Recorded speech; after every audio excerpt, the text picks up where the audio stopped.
It's the Double Special Master. Live and direct. Breakfast with CubCamTV. Trickstar Radio. What's happening, people? And once again, welcome back to Breakfast with Kovu here on the Big Bad Trickstar Radio. We're back inside the building for another edition of the Interview Hour, our daily highlight section where we take conversations with different artists from around the UK, the world, and beyond, and obviously talk to them about what they are working on, what's on the way, and of course where they come from musically. Today, we're getting into a conversation I am very excited for, one we've had locked in for a couple of weeks. Man like Barzini joins me on the phone. How are you doing, sir? I'm good. Thank you so much for having me. Look, we've been having this conversation. We've been having back and forth. Say, yo, you got to come on the show. And today is finally happening. So I'm really, really thankful. Thank you, Jay. Awesome, man. Awesome. It's great to get you on, man. It's great to get you on. Obviously, we ran a track from yourself quite recently on the show. And obviously, that got a really good response. After that, I felt, you know what, we have to reach out. We have to get you on. I need to find out a bit more. I need to find out a bit more about the man behind the sounds. So we are going to jump into that today. Going right back to the beginning. As people who listen to the show regularly will know, I like to dive into the history of artists and find out really where they came from. So just going right back to the beginning, do you remember the first moment that you kind of knew you wanted to make music and you wanted to be involved in this as a kind of in a scene to an extent? Yes. Funny enough, in recent times, since I started putting out music like really consistently, I've had time to really think about this. When I was a kid, my father came back in the VCD era when we had the VCD players and the rest of them. Yeah, my father came back with a CD, and it was Paul Simon's Graceland concert in South Africa. Paul Simon performed, Miriam Makeba performed, Lady Smith, Black Mambazo, Hugh Masekela. I watched that concert back to back. It was like the only CD we had in the house that time, and I watched it back to back. And I kind of just knew. I was a kid then. I was barely 7 years old, but I kind of just knew that this is what I want to do with my life. I sang every song, especially the songs by the Lady Smith, Black Mambazo. I sang every song back to back, and my parents are always surprised because whenever there was no lights in the house, they would come and be like, "Yo, Junior, sing some of these songs for us," and I'll be there entertaining the whole house. So yeah, I kind of knew. Sometimes I still go back on YouTube to go watch that concert back again because for me, it was in that moment. I wasn't there physically. To experience the concert, but I experienced it over CD. But that's to tell you the power of how information can travel. It came to me, a young man, 7 years old, and I watched this thing and it changed my whole life. From that moment on, I just knew I was going to be a musician. I knew I was going to tell my story through music. Amazing, man. Amazing. It's a long time coming. Do you ever listen? You say obviously you listen back to it quite regularly. Does it still hit the same as the first time you listened? Definitely. I still can sing every song. I'm looking forward to meeting these artists because, by the grace of God, I have a show. In another African country coming up, so I have to travel, and it's kind of close. I will be in Cape Town, so I'm going to try and reach out to probably Hugh Masekela or Miriam Makeba. Just say, hey, you guys inspired me, man. I would like to, meet up with these guys. But yeah, I do. It still hits the same, even better, so. Yeah. Awesome, man. Awesome. I mean, kind of fast forwarding then, obviously from that, obviously diving into being very, very heavily inspired by this CD, and then kind of taking that as like the mantle and running with it. Do you remember then kind of the first time you actually set foot in like a studio setting to record? Like, do you remember like that how that first process went? Talk me through it. It's always an interesting one. It was 2010. 2009. I just got into college, and up until then, I always used to think that the studio. I never knew that musicians made music in the studio. I thought that music was this. I always saw music as this really spiritual thing that we don't know where it comes from, and I never knew that there was a studio where people go to record this thing. There was a process, a DAW, there's a mic and everything. So when I went to school, then all I knew was, as a young person, growing up, we were influenced by hip hop, so everybody was rapping. I could rap like really well. So then I got to school and I saw my friends and they were rapping, and they came from the city. The school I went to was the University of Nigeria. So it's kind of like a mix of so many different people from so many places in Nigeria. So the guys from the city, they had more experience than us. So one of my friends told me, "Hey, yo, what up? You sound so good when you rap. I like the voice and everything. There's a studio around the corner I could take you to, so you go meet up with the producer." I was like, "Oh, word? For real? There's a studio?" Like, I want to go see this place. And he took me there, and I promise you, bro, I haven't left till today. I've built my own personal studio like twice, and it's just been the moment I got into the studio, I knew that this is where I was supposed to be. There was no doubt in my mind. There was no doubt. So I remember 2010, and just to add a side funny note, I spent my school fees to record my first set of songs. My school fees, my tuition was spent recording. So yeah.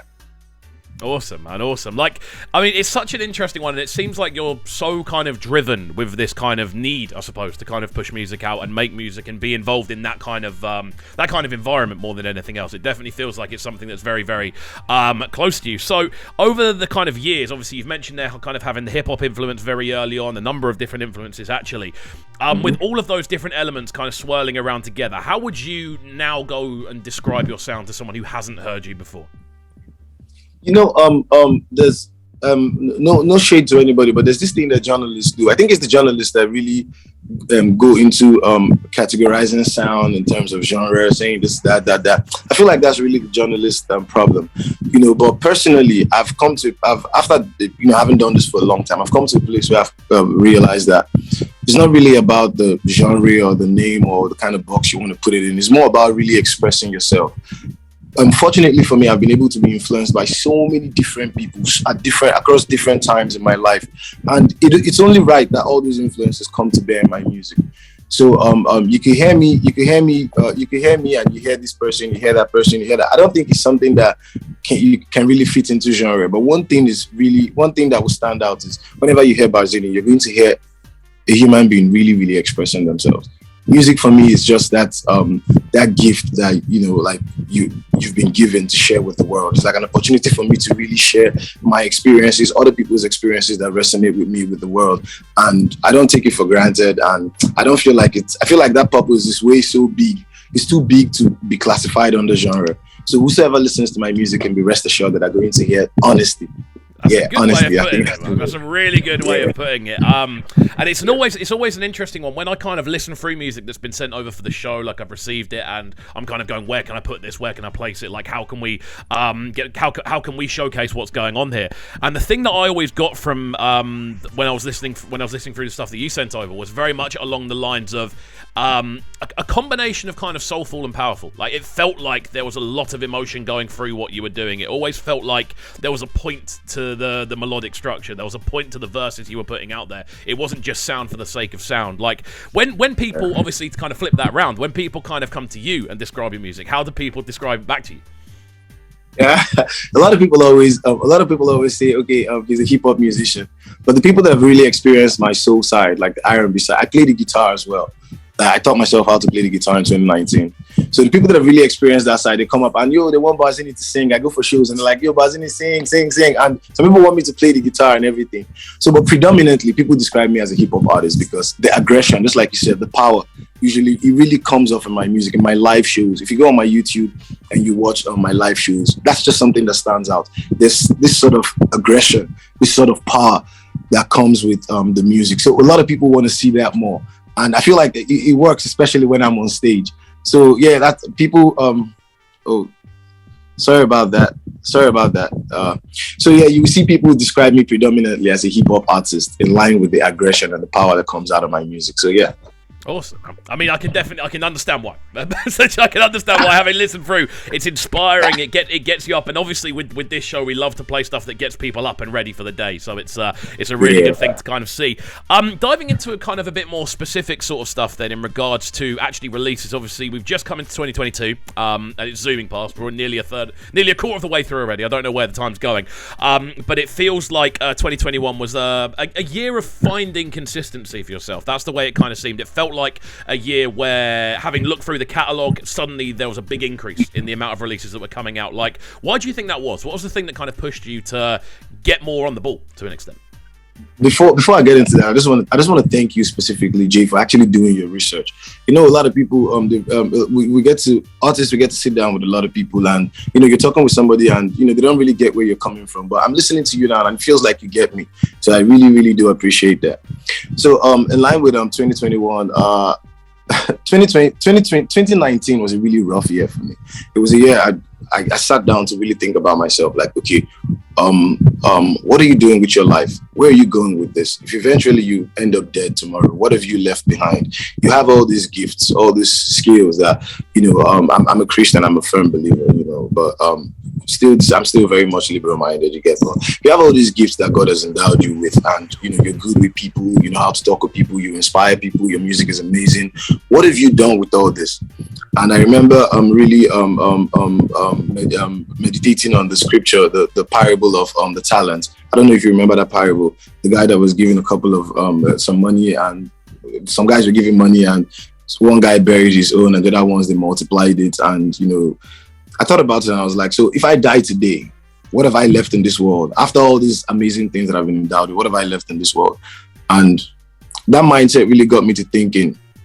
It really got me to a place where I realized that, there's so much work that needs to be done. And you have to just start now. It doesn't matter whether you have, it doesn't matter what you don't have, or the people you don't have access to, or the stuff. Just start with where you are, what you have, and just really go from there. Just really go off. Set targets, like monthly targets, and just really go off. And that was it for me. And by the grace of God, I was able to set up my studio in my house, and and I have all this. I could record myself, I can mix and master my stuff. I do graphic designs as well. I could just basically do all this stuff. So I just decided to, David, it's all or nothing. I think it's the same place that B.I.G. was when he did the album Ready to Die. The same place where 50 Cent was when he did the Get Rich or Die Trying. For me, it was like all or nothing. From now on, the world is going to hear me. I'm not going to stand in my own way anymore. And when I really thought about it, I realized that it was me that was standing in my way all this while by not putting in the work. So I told myself no. And I took a lot of inspiration from YouTubers, people on YouTube. I see people on YouTube that are really consistent. They do this thing for years, like some people go as far as 7 years, and you start to see it's in their 7th year before they start seeing the fruits of their labor. So I was like, David, why are you sitting around? Just put in the work. And that was it for me. And, thank God we're at the point now where so many people are listening, and I'm so excited and more encouraged to even continue going.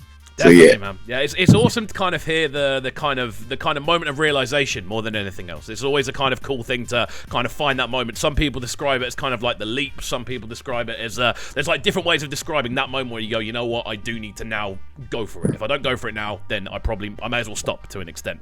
And it's really interesting hearing you talk through it, man. Obviously, like the year that then seemed to follow, it looked like there were a number of big releases. One release I really do want to talk about, obviously Calculate with Lado, a tune that I've really enjoyed kind of listening through. It's one of those ones where I've kind of looked at it and gone, you know what, we've had one of these people on the show. It was one of the reasons I actually went, you know what, we need to get both halves of this coin on what's going on. So obviously, talk to me about this collaboration, because we spoke to Lado on the show quite recently, and she was great, obviously talking through what she's working on. How was it to kind of work in that environment? Yo, I just want to point out right now that Lado is such an amazing talent. Like, you guys have no idea. Look, she's getting her flowers now, though. She was recently featured on Olamide's album. Olamide is like one of our biggest artists from this part, so she was recently featured on his album. So I and Lady, we've met before. She was on my sophomore project, Beloved Volume 2, The King's Opening. We had a record there, King and Queen, and we recorded Calculate the same day. Okay. So here's how it happened. Yeah. Here's how it happened. She came to my house. She was like, "Yo, Barzini, what's up?" I was playing the guitar and we were freestyling, just singing and everything. And then my friend Lucas, who's an A&R with Universal Music in Nigeria, he just called me up like, "Yo, Barzini, what's up? Come meet me at the studio." I was like, "Okay, lady, let's go to the studio. Let's just get productive." And then we went to the studio, and the producer that was there, my longtime friend, and he just told me, "Yo, Barzini, I have this beat for you." And I started singing the chorus. I was just singing. It was great. Everybody was like, "Yo, you guys have to record this." And we gave Lado the headphones to record. Lado did not write the thing. I'm not trying to hype or anything. She didn't write. She just held the microphone in her ear and she sang the entire thing, first verse, second verse. I was looking at this girl like, okay. What's going on? This is crazy. No, like she does, like, it's effortless for her. So yeah, the collaboration was really, really good. We shot a video for it immediately, and we put it out. We had so much support for that video. I think we're up over 200k views or something like that on YouTube. So yeah, the song is really doing well, especially on my Spotify. People in the US love that song like crazy. I think it's in the US that they stream the song the most. People in the US, they love it. People that love Afrobeats, they love that song in particular. And I perform it a lot in my shows. Whenever I go to the shows, I've come to realize that it's one of the crowd favorites. So I always do that in my shows. Amazing, man! It sounds so good. Again, I got a similar kind of energy off of when we were having the conversation on here. It definitely felt like she was someone who is very much just involved naturally, without even meaning to be. She just ends up involved. And is she just has She has it. She has it. Lado has it. She has it. It's awesome, man. I mean, kind of following on from that one. Then, we did move into the new single at the start of this year, which is obviously the brand new one. This is the main thing we're actually here to talk about to an extent. Freedom. Talk to me about this tune. Like, how did the just the sort of themes behind it, obviously, to begin with. Like, what was your sort of thought process putting this one together? Yeah, it goes back to the first part of the conversation when we first started, the whole genre thing, and how people, not just in terms of genre, but in life in general, people are always trying to put you in a box and try to define you by something, you know, try to put labels on you. But when you think about it, you come to realize that labels are static. Like, whatever you can define doesn't grow anymore. Whatever you can define is already locked in. It's already there. There's no space for growth. And me personally, I'm a very, very curious person. I like to learn. I get off by just learning new stuff. So you see that in our industry, in the place where we come from, people usually like to put you in a box so that they can define you. And me, I'm always trying to get out of that box. So I'm at a point in my life now where I'm like, okay, enough.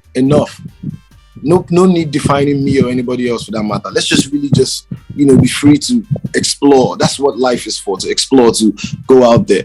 So I traveled to Abuja that period for a show, and my producer friend called me in his studio and he played that beat. And you know, when sometimes when you hear a beat and you've been having these thought processes and they just connect and the lyrics just pour out of you. I didn't write that song. I recorded that song in 30 minutes. I didn't write it. The lyrics just poured out of me, like, straight up. The producer was like, okay, this boy, you have something to say. You definitely have something to say, so go off. So I recorded it and it was amazing. And I just knew immediately that this is the direction that the 2022 album is going to go. And everybody around me just knew immediately, like, okay, Barzini, there's something you're saying, so let's explore this. We recorded a couple more songs after that. Then I came back to Lagos and I played it for my A&R team and my management team. And they were like, nah, this is the first single. It was a unanimous decision. They were like, nah, this is the first single. This one is a banger. It has spirit. It has power. It has everything. And then I just released it on Friday. Bro, you know, we've been doing crazy numbers in just 5 days. I'm surprised the level of support on Twitter. It's amazing. People are tweeting. People are taking it personal to push the song. In my mind, I'm like, okay, what's happening? So I would say I'm surprised because I've been pushing out music. I've been shilling my music. Like, everybody that loves music, I'm always on their posts like, hey, check me out. But this one in particular, I can't seem to explain what's happening. People are taking it personally to push this song. So, and it's a short song. It's not even really like the song structure is different from.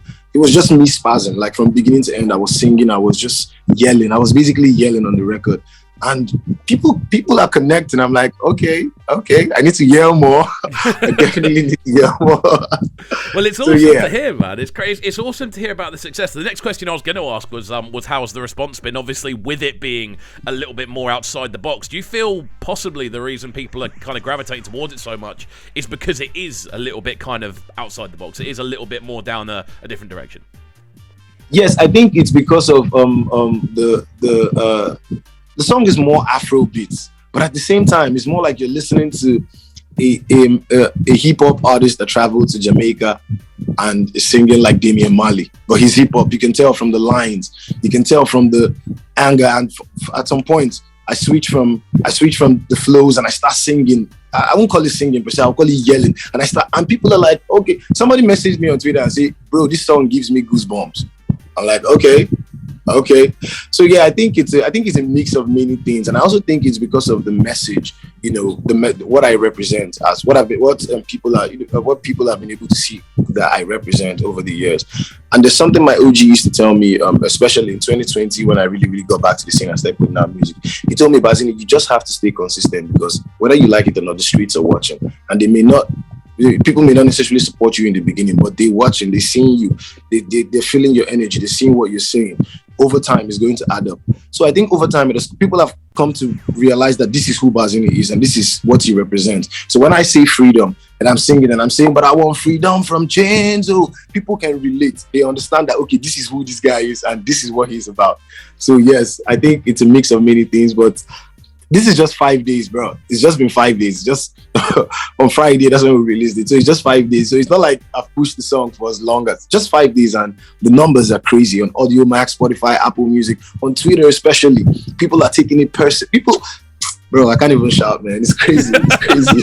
It's exciting though, man. It's exciting and it's really cool to see. As you said, you've mentioned a couple of times in this about wanting to be consistent and getting to a point where you are consistent. And now it feels like, as you mentioned earlier, being the fruits of labour, this feels like this might be the point for you where we start to see that, and it's really, really exciting to see. Like, obviously with this single now in the ether, I want to kind of, I don't want to keep you for too long, obviously, but I want to kind of ask, like, for the future, what's kind of the rest of this year looking like for you? Because we're still near the beginning, despite the fact it's zooming past way too quickly for my liking. But it definitely feels like there's going to be something on the way. So what's next for you? I think I'm going to put out a couple more singles because I spoke to somebody at a contact at Empire that handles marketing for them in Nigeria here, and you know, it's kind of like my close friend, so he's always giving me this advice and everything. And he told me, Barzini, look, we're in a single market, so try and push out singles more, and then you wrap it up with like a short EP, and then you go again since you've decided to be consistent with the music. So I have an album coming out titled Office Hours. Yeah, I haven't said that on any show before, so this is the first time I'm mentioning the name of the album. That's what we're here for. Thank you so much, Jade. So yeah, it's called Office Hours because that's essentially how I feel about this music. I feel like this music is like my day job. So this is like my office hours. You know, I'm putting in the work every day. So Freedom is the first single. We're going to put out the next single as soon as we're done pushing this one. My target is to get to 1 million impressions on Twitter. We're on like 100K now. In just 5 days, 100K impressions from the performance video that I posted. People are really retweeting it and loving it. So I just set a target like, okay, I'm going to work hard enough to push this to 1 million impressions. As soon as I get 1 million impressions, I'm sure that 1 million eyes have seen this thing. Or it's been seen 1 million times by different people. Then I'm ready to push the next single out, and maybe another single after that. We're going to do an official video for Freedom and for the next single, and maybe the next one after that. Then I'll release the album. We're also looking at I just recently signed a management deal in December. Yeah, so that's good as well. Congratulations. Thank you so much. So my management is working. We're trying to see how we can get some vertical collaborations, you know, some top dogs, so we can just shine more light. You know how collaboration is a really, really good form of promotion.